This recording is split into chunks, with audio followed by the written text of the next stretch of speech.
cadre du projet biomédical des bacs de Polytech, nous avons conçu un dispositif portable comportant un accéléromètre capable de compter le nombre de pas, de détecter les activités et les éventuelles chutes commises par l'utilisateur. De plus en plus de personnes pratiquant une activité sportive souhaitent pouvoir analyser leur activité physique, que ce soit pour des raisons de santé ou sportives. Les coureurs et les marcheurs, par exemple, réguliers ou non, sont nombreux à posséder des dispositifs qui permettent l'analyse de la performance qu'ils ont effectuée. Notre dispositif permet justement de le faire et vient s'aligner à toutes ces technologies. Le nôtre permet aussi de détecter les chutes, ce qui peut se révéler intéressant pour les personnes âgées ou malades qui doivent être surveillées. C'est aussi intéressant pour un sportif pratiquant une activité dangereuse, comme le trail. En effet, si jamais il chute et que le dispositif ne détecte plus d'activité, nous avons implémenté une fonctionnalité capable d'envoyer un mail aux proches de la personne afin de les prévenir que la personne a chuté et leur fournissant également les coordonnées GPS de l'endroit de la chute. Concernant le dispositif en lui-même, nous observons en premier lieu un écran OLED qui affiche le pourcentage restant de la batterie, le nombre de pas effectués par l'utilisateur et si une chute est survenue ou non.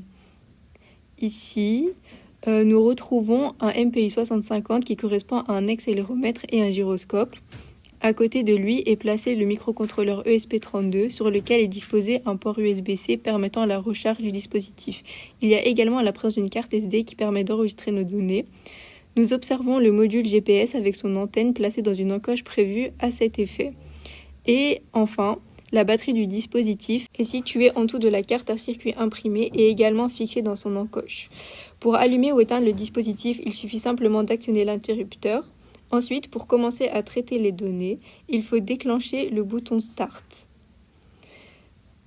À cet instant, on voit apparaître à l'écran le nombre de pas et le dernier instant où une chute a été détectée. Toutefois, lorsqu'une chute est survenue mais que l'utilisateur estime qu'il n'est pas en danger et n'a pas besoin d'aide extérieure, il lui suffit simplement d'appuyer sur le bouton que nous voyons ici pour avorter l'envoi de mail. Et enfin, nous retrouvons le bouton Reset.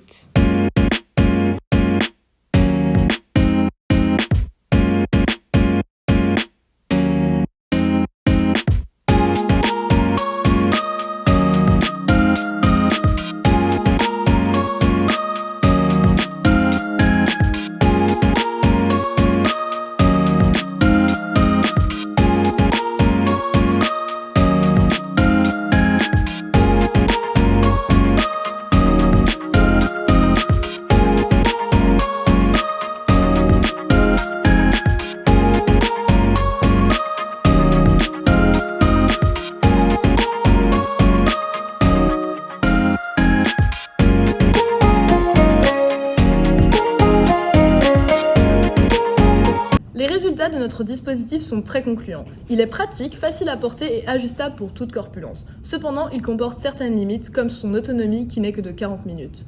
Aussi, une chute ne sera détectée que si la personne tombe sur un seul plat ou faiblement incliné. En effet, si elle tombe dans une pente, qu'elle roule, qu'elle glisse, une chute ne sera peut-être pas détectée, mais ce sont des pas qui sont détectés à la place. En conclusion, nous sommes contents de ce que nous avons déjà pu faire. Nous sommes optimistes pour la suite, même si de nombreuses améliorations sont à effectuer.